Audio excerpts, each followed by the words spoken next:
Time to talk geopolitics now, which I really think about as two big brothers who just do not get on. And surprise, surprise, it's China and the United States. The latest spat started when China suggested the US military might have brought the coronavirus to Wuhan.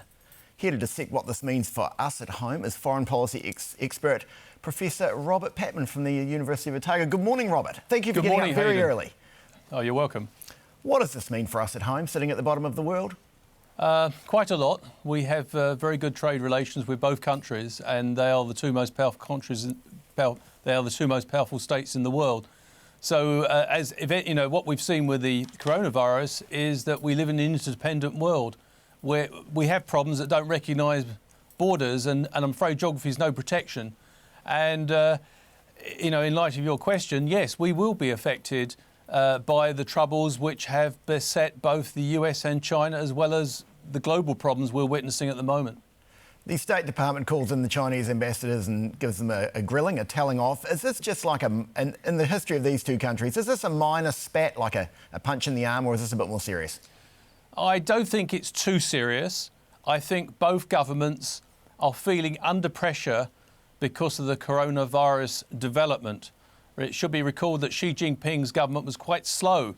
The first known outbreak of coronavirus in China occurred on the 17th of November.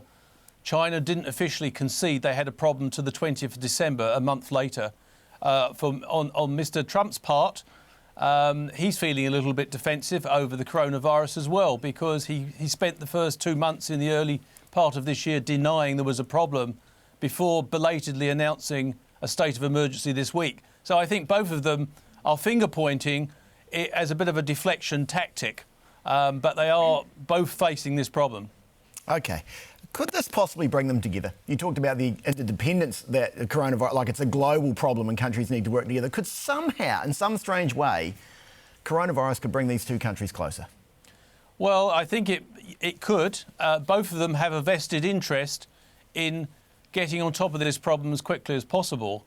Both countries which have been involved in a trade war, it seems that their hard-won trade war truce, which was achieved in January of this year, is now endangered by the economic fallout from the coronavirus problem. And it's huge. I mean, China took severe containment measures at home, but that meant that a lot of Chinese people were not working, and that has already affected their exports and, to some degree, their imports. The United States its economy is also severely disrupted at the moment.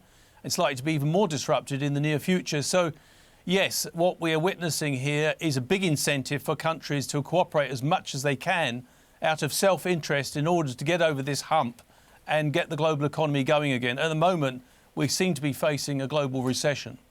Can you see both countries really both leaders struggling for domestic support? I mean, I don't know if domestic support is important of China. They don't have elections, so, there's no need to get re-elected. But for Trump especially, he's got an election later this year and he is struggling with this crisis. He is. And, commentators sometimes refer, Haydn, to black swan events which come out of the blue. And we often think about international politics in terms of agendas and what politicians say they're going to do. But often careers are made or unmade by events that no one anticipates. And the coronavirus has this potential for Mr. Trump. At the beginning of the year, his economy was growing at 4% a year, and he was able to boast that everything was going fine. And I think he was quite confident about being re-elected. But the fallout from this problem, the coronavirus problem, not just in terms of the economic hit, already 80% of the gains that were achieved on the stock market in the United States under Mr. Trump's administration have been wiped out within a week. So, and that pattern could continue. So, yes, he's got to try to stage a bit of a political recovery now, with facing election in November. As for the Chinese leadership, you're absolutely right, no elections there. But you can bet your bottom dollar there are some ambitious people in the ruling political party who think they might be able to do a better job of running China than Xi Jinping. And he will not be indifferent to other people's political aspirations. And remember, this guy has put him in power for life. He's put himself in power for life. Well, Professor Patman, thank you so much for your time. So really, really, really appreciate it. Thank you. Cheers.